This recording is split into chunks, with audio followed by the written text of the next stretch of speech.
இன்றைய தலைப்பு என்பது வருகிற 2026 தேர்தல் யாருக்கும் யாருக்குமான போட்டி.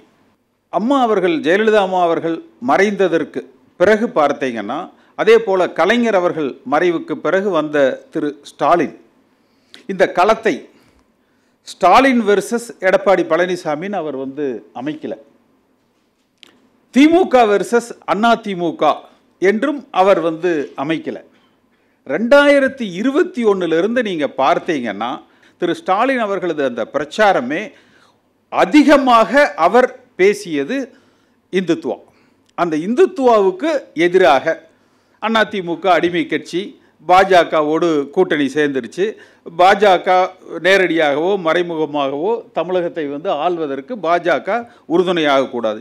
இன்றைக்கு வரைக்கும் அவர் கையாள்கிற ஒரே அந்த தேர்தல் பிரச்சார யுக்தி என்பது அந்த சித்தாந்த அரசியல், அந்த சித்தாந்த களத்தை மட்டுமே அவர் மையப்படுத்தி செய்கிறார்.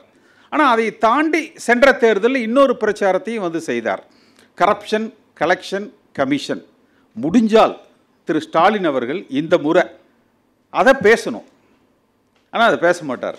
பல பேர் சொல்லுவாங்க, இல்லைங்க தினகரனை மட்டும் இதில் கூட்டணியில் சேர்த்துருந்தா போதுங்க, ஒரு 25 தொகுதியில் ஜெயிச்சிருக்கலாம், அதிமுக ஆட்சிக்கு வந்திருக்கும், தினகரனால தான் அதிமுக ஆட்சிக்கு வரல. இது ஒரு பொய்யான ஊடகங்களால் கட்டமைக்கப்பட்ட ஒரு பிம்பம். உண்மை அது அல்ல. நீங்கள் தேர்தல் அறிவிப்புக்கு சில நிமிடங்களுக்கு, சில மணித்துளிகளுக்கு முன்னால் 10.5% உள் ஒதுக்கீடு வன்னியர்களுக்காக கொடுக்கப்பட்டது. ஒன்று, அது சரியான முடிவாக கூட இருந்திருக்கலாம். வன்னியர் சமுதாய மக்கள் அதற்கு உரித்தவர்களாக கூட இருந்திருக்கலாம். ஆனால் தேர்தலுக்கு சில மணி நேரங்களுக்கு முன்பாக அது கொடுக்கப்படுகிற பொழுது ஒரு எமோஷனல் ரியாக்ஷன், ஒரு எதிர் வினை என்பது மற்ற சமுதாய மக்களிடத்திலிருந்து மிகப்பெரிய அளவில் ஏதோ மற்ற சமுதாயங்களுக்கு ஒரு மிகப்பெரிய பாதிப்பை அது உண்டாக்கிவிட்டது என்பதாகத்தான் அது தேர்தலில் எதிரொலித்தது. நீங்கள் நான் சொல்கிறத டேட்டாவோட நீங்கள் புள்ளி விவரத்தோடு பார்த்தீங்கன்னா, தென் மாவட்டங்களில் அதிமுக மிகப்பெரிய தோல்வி அடையல. சென்னை ஒரு தொகுதியில் கூட அதிமுக ஜெயிக்கல. செங்கல்பட்டு, திருவள்ளூர், காஞ்சிபுரம், இந்த பக்கம் விழுப்புரம் வரைக்கும் எடுத்துக்கோங்க, அந்த பக்கம் அரியலூர், திருச்சி, இந்த பக்கம் டெல்டாவில். அப்போ வட மாவட்டங்களில் தான் அதிக அளவுக்கு, இன்னும் சொல்ல போனால் வெளிப்படையாக பேசணும்னா, அந்த வன்னியர் சமுதாய மக்கள் அதிகமாக வாழுகிற பகுதியில் அந்த வன்னியர் சமுதாய மக்களுக்கு அந்த சாதிய ரீதியாக ஒரு எதிர்ப்பை தெரிவிக்க வேண்டும் என்பதற்காக திரு எடப்பாடி பழனிசாமி அவர்களது இந்த முடிவுக்கு ஒரு எமோஷனல் ரியாக்ஷனாக மட்டுமே தான். இந்த ஒரு முடிவை மட்டும் அவர் எடுக்காமல் இருந்திருந்தால் நிச்சயமாக 2021 அதிமுக ஆட்சி அமைத்திருக்கும். அது தினகரனால் அந்த ஆட்சி தடுக்கப்படலை. திரு ஸ்டாலின் அவர்கள் இப்போ 26 யாருக்கு போட்டி? அதான் வர்றேன். நான் உங்களை கிரவுண்டை தயார் பண்ணிக்கிட்டே வர்றேன். அசோகா இது எல்லாம் ஒத்துக்கிட்டு ஆமான்னு சொல்லணும் அப்படிங்கிற அளவு, பிரசன்னாவும் ஆமா என்று சொல்லணுங்கிற அளவுக்கு தயார்படுத்திட்டு வர்றேன். இதுதான் கடந்த காலம். அப்போ இவ்வளவு ஏன் சொல்கிறேன்னா, அந்த இந்துத்துவா, அந்த சித்தாந்த அரசியல் என்பதை சட்டமன்ற நாடாளுமன்றத்துக்கு அது கை கொடுக்கும். ஆனால் சட்டமன்ற தேர்தலுக்கு அது நிச்சயமாக கை கொடுக்காது. அது திரு ஸ்டாலின் அவர்களால் இந்த முறை ஊழலை பற்றி பேச முடியாது, இந்துத்துவா அரசியலை பற்றி பேச முடியாது. அவருக்கு சாதகமாக இருக்கக்கூடியது ஒரு சில அம்சங்கள், அதாவது அந்த மகளிருக்கு கொடுக்குற அந்த உதவித்தொகை, இது போன்ற அம்சங்கள் தான். எல்லோரும் பல பேர் சொல்கிறாங்க, விஜய் வருகையால் எதிர்க்கட்சி ஓட்டுகள் எல்லாம் பிரிஞ்சிரும் அப்படின்னு. அம்மா மறைகிற பொழுது 5ஆம் கிளாஸ் படிச்சுட்டு இருந்தவங்கெல்லாம் இப்போ ஓட்டு போடுவாங்க. ஏன்னா அன்னைக்கு அவங்களுக்கு 10 வயசு 2016, இன்றைக்கி அவங்களுக்கு 18 வயசு.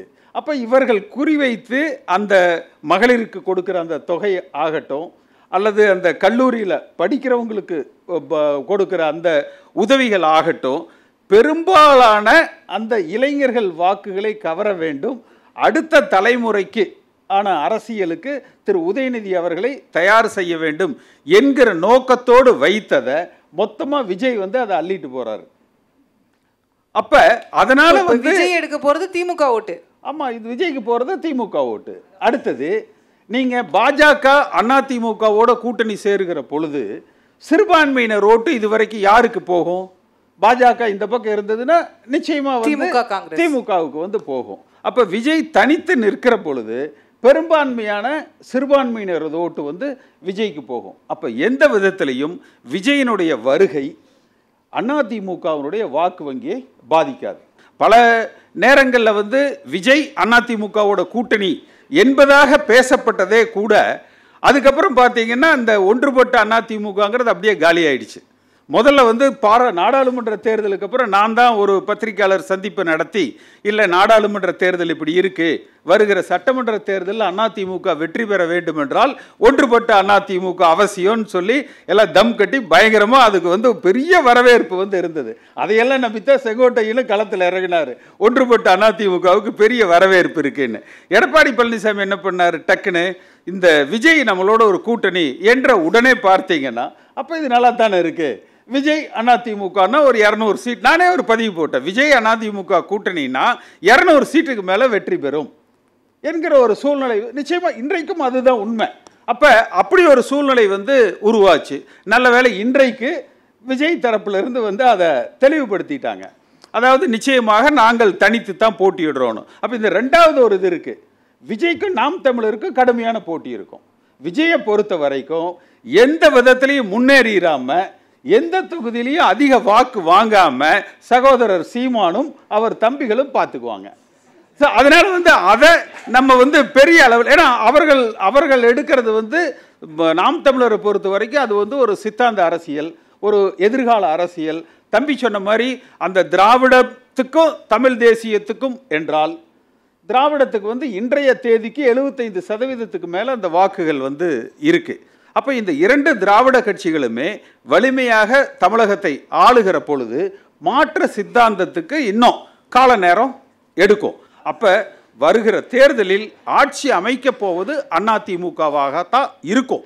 ஆனால் அதை எடப்பாடி பழனிசாமி கெடுத்துடாம அதை உருவகப்படுத்தி வலிமைப்படுத்தி ஒன்றுபட்ட அதிமுகவை அவர் வந்து கட்டமைக்கிற பட்சத்தில் தான் இந்த கட்சிக்கு பொதுச் செயலாளராக இருந்தால் போதும் என்கிற எல்லையை தாண்டி, எதிர்க்கட்சி தலைவராக இருந்தால் போதும் என்கிற எல்லையை தாண்டி விஜய் வந்தா பரவாயில்ல என்று பிள்ளையார் சொல்லியெல்லாம் வந்து போடாம திரு ராஜேந்திர பாலாஜி, உதயகுமார் இவர்களையெல்லாம் கொஞ்சம் அமைதிப்படுத்தி அந்தந்த தொகுதிகளில் வேலையை பார்க்க சொல்லி விஜயும் தேவையில்லை, யாரும் தேவையில்லை, அதிமுக என்கிற கட்சி ஒருமுகப்படுத்தப்பட்டு வலிமை, ஏன்னா அது வந்து ஒரு ஆழமான ஒரு நேரேஷன் வந்து தமிழ்நாட்டு மக்கள் மனதில் செட் ஆயிடுச்சு. ஒன்றுபட்ட அதிமுகவா ஜெயிச்சிருங்க என்று. அது கூட வந்து பிஜேபி என்று இருந்தாலும் கூட பரவாயில்ல, நிச்சயமா எதிர் வருகிற சில மாதங்கள்லையாவது திமுக மீது அவர்கள் சரியான சட்டப்படியான நடவடிக்கைகளை எடுப்பார்கள் என்று நம்புகிறோம். அப்படி நடவடிக்கைகள் எடுத்து இந்த அரசாங்கத்தில் நடத்துகிற தவறுகள் பகிரங்கப்படுத்துகிற பொழுது ஆளுகிற வாய்ப்பை மக்கள் அதிமுகவுக்கு வழங்குவதற்கு தயாராக இருக்கிறார்கள். அதை பெற்றுக்கொள்வதற்கு எடப்பாடி பழனிசாமி தயாராக இந்த இயக்கத்தை வழிநடத்த வேண்டும். வாய்ப்புக்கு நன்றி.